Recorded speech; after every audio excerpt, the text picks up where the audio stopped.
Good morning to everybody.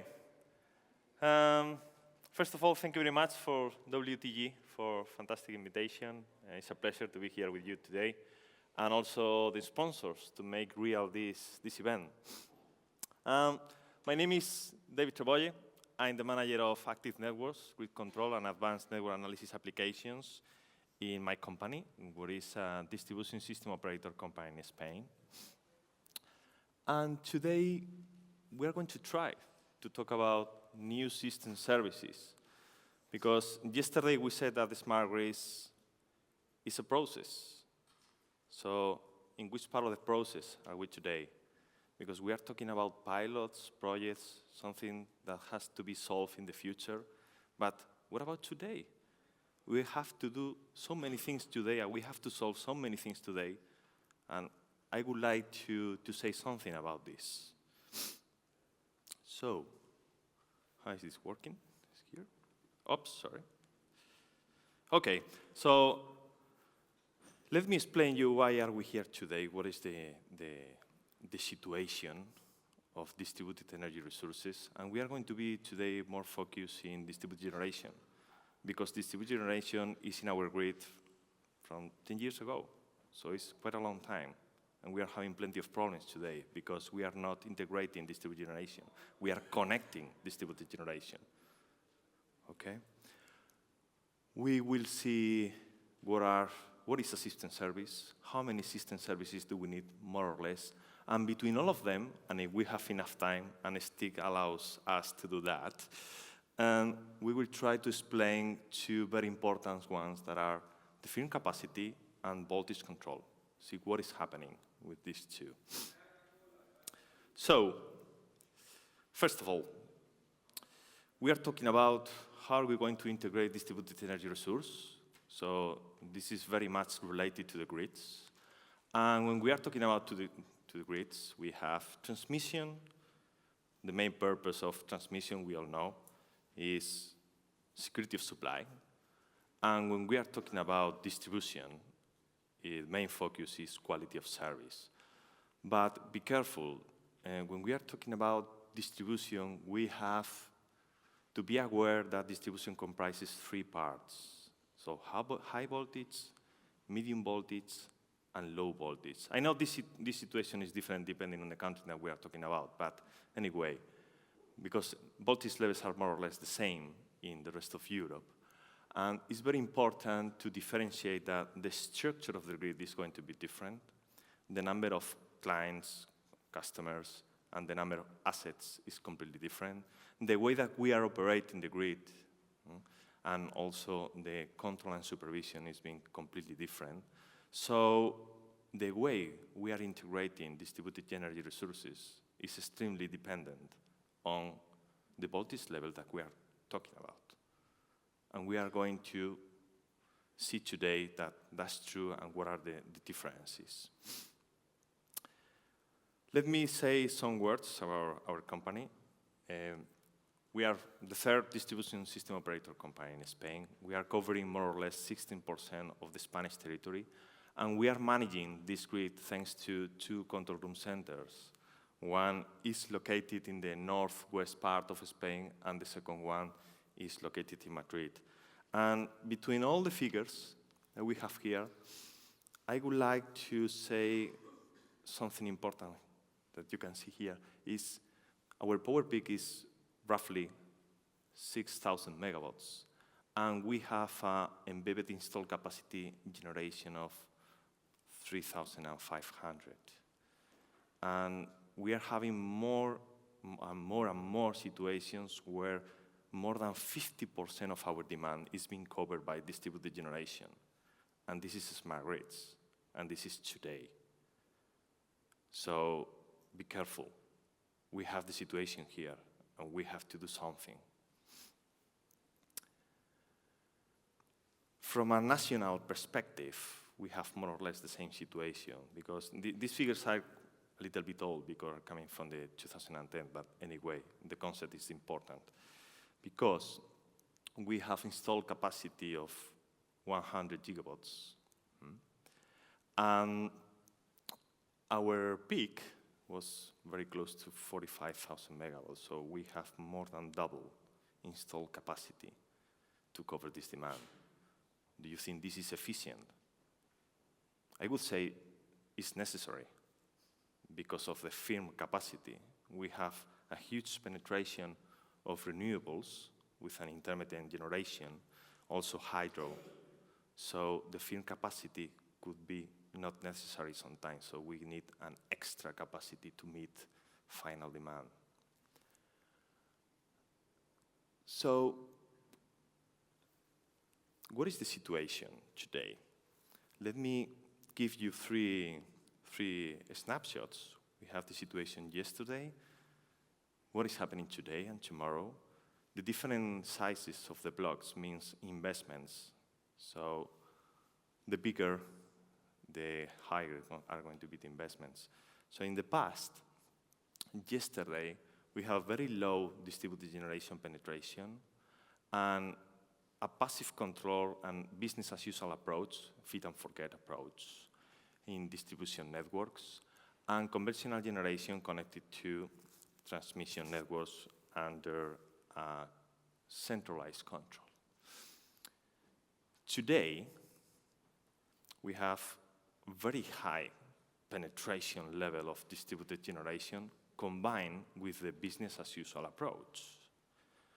So what is happening? What is happening today is that distributed generation is displacing in energy to the networks and conventional generation, but not in power.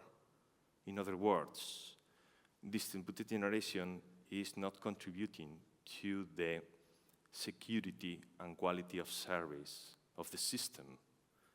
And due to that, we need extra networks and extra conventional generation to secure the grid. So in other words, we need extra investments in all the value chain of the electricity system. And this is not efficient. So what are we expecting for tomorrow? For tomorrow, what we are expecting is that business as usual approach, or in other words, generation of networks follow demand is going to change in terms of we are going to have a coordination between all distributed energy resources with DSO and DSO from a decentralized and centralized. How? By the full integration of distributed energy resources in the network operation. And they are going to take the responsibility to support system services and taking over the role of central generation and conventional approach. And you will say, okay, David, but how are we going to do this? It's very important, active networks. And when we are talking about active networks, what is quite a high concept, in order to land it, it's very important to know what are we going to do in terms of control and supervision, what are we going to do in terms of our simulation tools in order to know our grid much better and to know what do we have to do in our grid. And one thing that is extremely important is our management capacity of the distributed energy resources. And again, remember, but we have high voltage, medium voltage, and low voltage. And all these aspects are completely different. So in high voltage, more or less, control and supervision simulation is being solved, but in the rest of the network, we have different situations. Active networks, we are very close to have active networks of high voltage, but the problem is we are not able to manage distributed energy resources, so we are still running as a business user approach, and we are having problems in medium voltage and low voltage. And you would say, okay, solve it. And I would say, yes, we can, but we are not allowed. Why? Because of the law. We are a regulated business, and we have to do what is stated in law. So we have to change the law. And we have to think in the general picture. it's very important to know all the aspects covering with this phenomenon.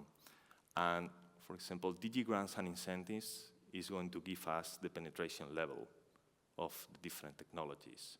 Different technologies that should be connected to the grid. So access and connection model is extremely important.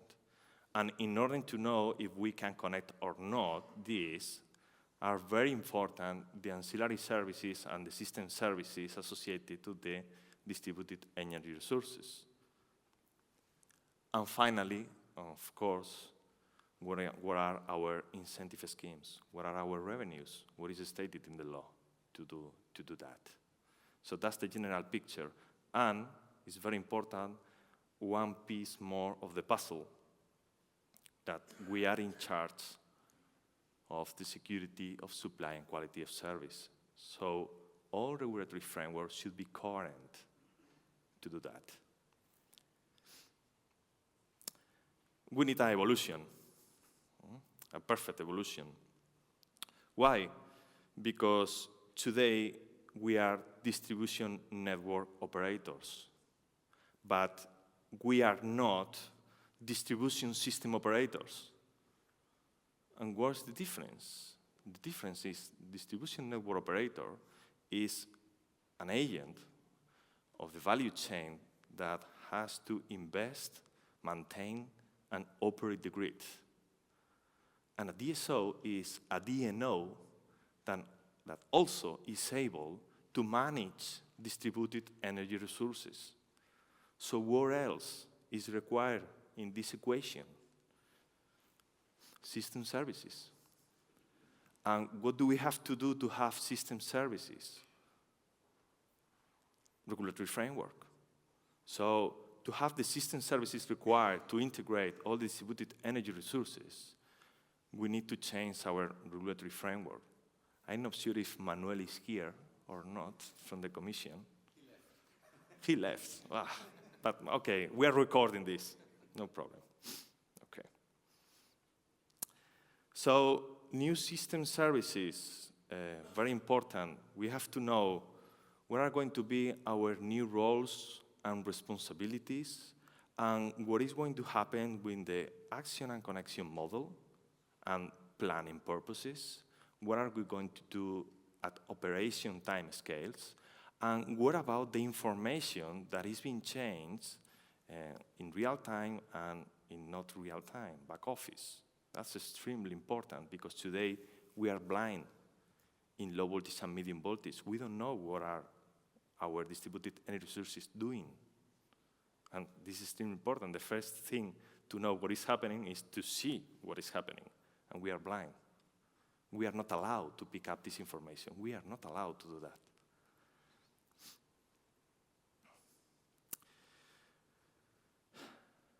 And here you have a proposal.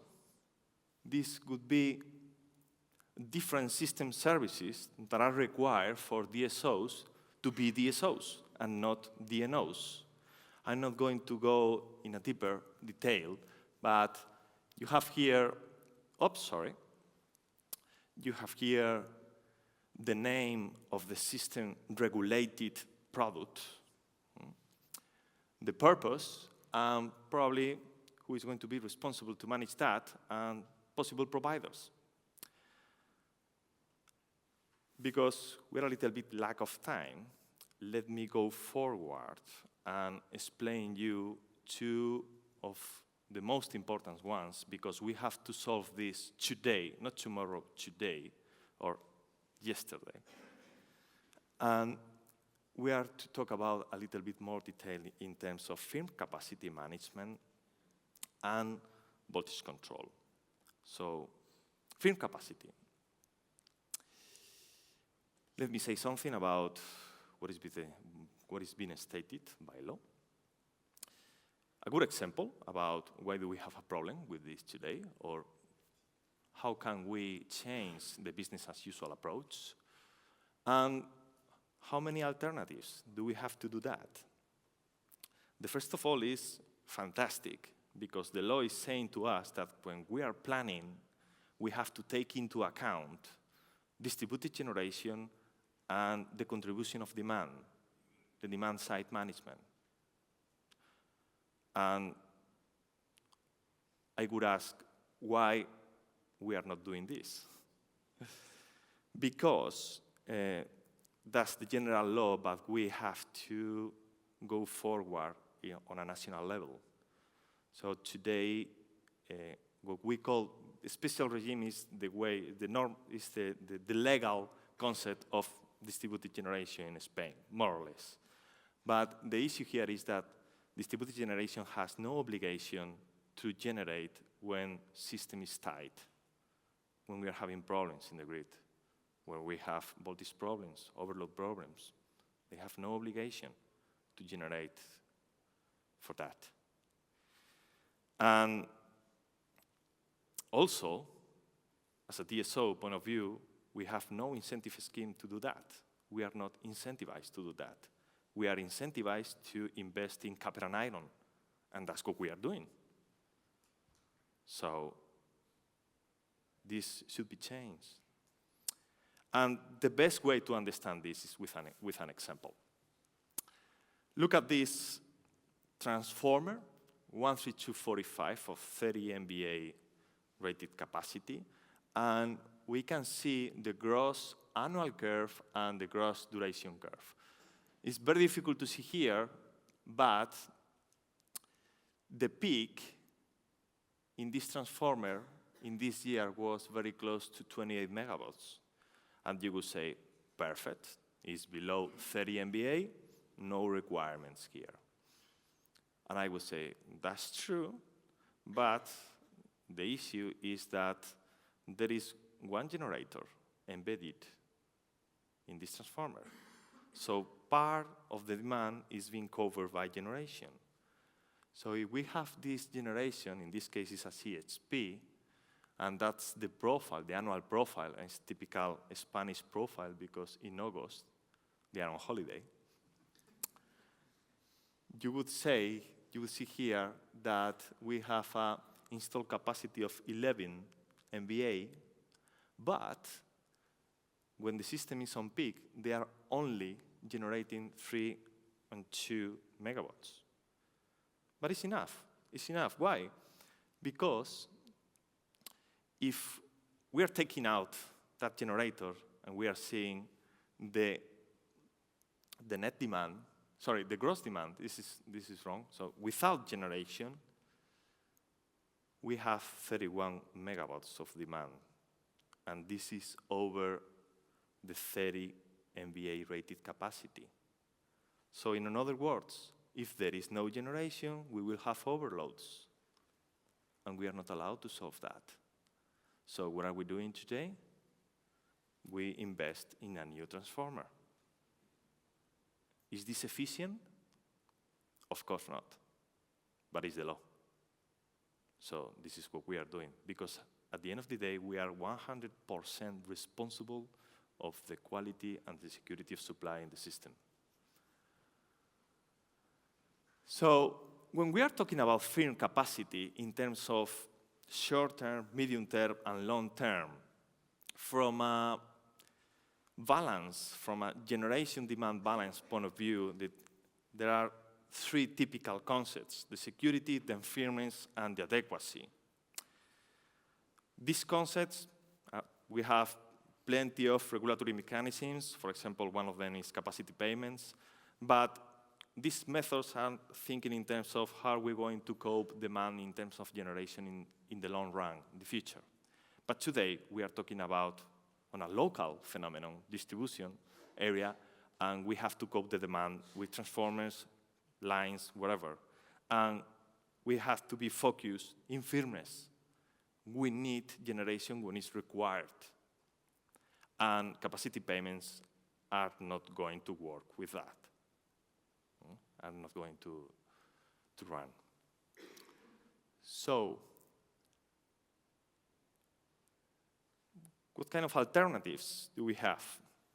The first one is, okay, if generation is over there, let's buy generation and operate generation to secure the system.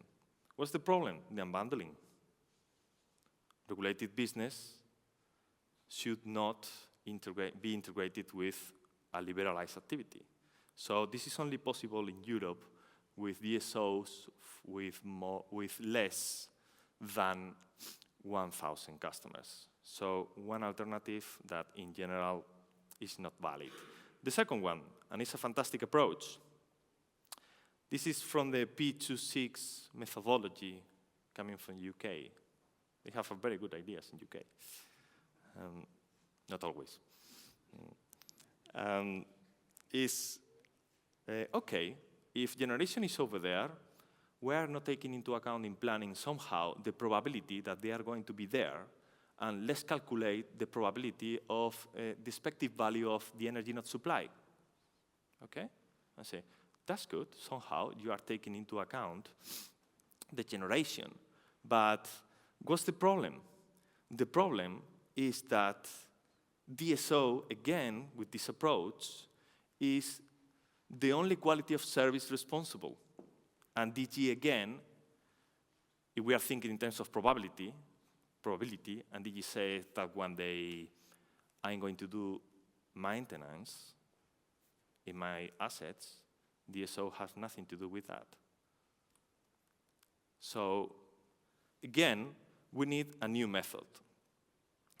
And we are a little bit run out of time. Let me explain you very easily what could be one alternative. And it's, okay, so if we need to have a co-responsibility of the quality of service, let's identify where are the problems and let's convene a capacity ocean.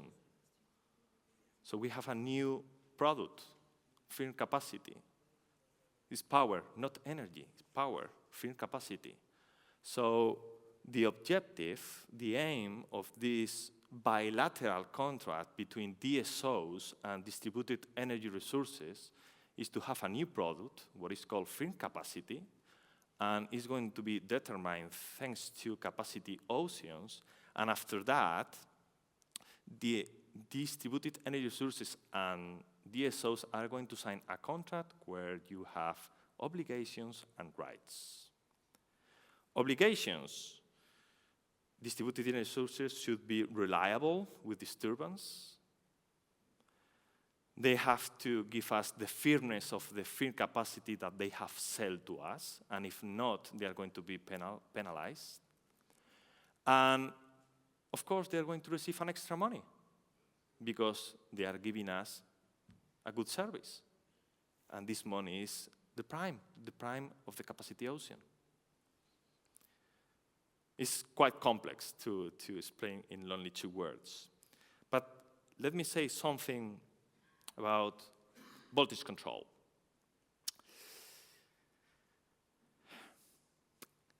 This is the business as usual approach. Basically, today we are managing the voltage in subtransmission with on-load tap changers and capacitor banks from a combination of manual and automation control approach. And medium voltage, sorry, this is Spanglish. In medium voltage, we have, again, on-load tap changers and capacitor banks.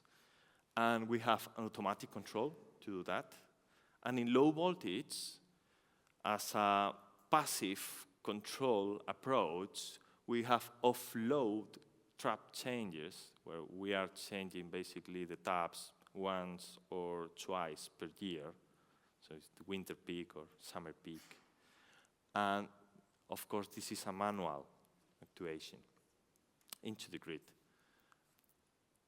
But today, we have more than 50% of penetration of distributed generation. So this is not working today. And that's the way we are controlling the grid in terms of voltage control. So we are doing the things wrong. Wrong. Why? Because it's the law. So we've seen today from our studies that distributed generation is perfectly adapted to be fully integrated into the voltage control. But in medium and low voltage, they are not fully adapted. They could help, but they are not going to solve the problem. And today, for example, photovoltaics sometimes are calling us saying that they've been disconnected to the grid because they have problems of high voltages. But this is because they are injecting active power in the grid. And we are not able to control that. So look at this. You will say, oh no, formulas. Don't worry. This is extremely important. The ratio between the resistance and reactance. And you will say, why, David?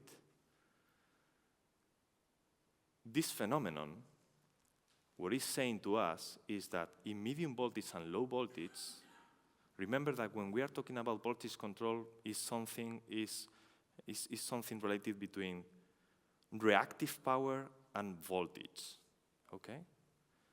This ratio is saying to us that this is no longer true in medium and low voltage. Why? Because the main driver for the voltage change in medium and low voltage networks is active power and not reactive power. And you can see this phenomenon here. This phenomenon represents the reactive power required to be injected or absorbed to maintain the voltage on a specified value. And from this approach, distributed generation in low voltage and medium voltage is going to need more than 2 times of the active power installed in terms of reactive power capacity. And this is not what is happening today. So the only thing that they can do today is more or less control the power factor, but not the voltage. And today, we have a law, we have a Greek code that states that DSO is able to send set points of voltage control to these generators. It's okay, it's not going to run. So it's very important, the law, to do the things right. Look at this. In this graph, you can see what I explained before. This is a 20 kV cable, and this is the active power injected by a DG, and this should be the reactive power required to maintain the voltage. So if we are injecting 2 megawatts, we are going to need 4 megabars, so 2 times more to maintain the voltage. So finally, in medium voltage networks, we are going to need something different, a new voltage control approach. And let me give you this example. Here we have medium voltage. This is the on-load tap changer transformer that is controlling or is supervising this set point value. And because of demand, we are going to have a voltage profile on a peak scenario and on a valley scenario. So this area represents different voltages that we are going to have in the system. And we are okay. Why? Because we are within the operational standards, plus minus 7%. But this is not the situation today. Why? Because we have distributed generation. So the new curves, taking into account distributed generation, are going to give us a voltage profile that is completely different, because the area, the variability of the voltage is going to be higher. And we are going to have voltages out of range because of that. So what is the effect? The effect of distributed generation is changing the voltage triangle design, rotating and changing the angle between the 2 scenarios. That's the effect. What can we do today? The solution today with our current situation and with no changes in the law So what we've seen is we could have some automatized control of the voltage set point depending on the active power being injected. So basically, moving this point. And what's the purpose? To minimize the area of the resultant curves, just to maintain the voltage within the operational standards. And that's a real figure about what is happening in our grid in medium voltage. This is showing us what is the percentage of increasing voltage. Okay, I think time's out. So let me finalize with conclusions, only 1 minute. And what I would like to say is we should move from a DNO concept to a distribution system operator concept. And because we need to move from passive networks to active networks. But we have to change the law to do that. We need regulatory framework to bring new system services. Because today, remember, we are connecting distributed generation, but we are not integrated distributed generation. And I hope we are not going to be connecting smart meters, and we should be integrating smart meters in the system. And the same with electric vehicles. We need to change the concept from passive demand from an active demand role. And we have to change the business as usual approach, what is today generation and networks follows demand, into a decentralized and centralized coordination between DSO, and distributed energy resources.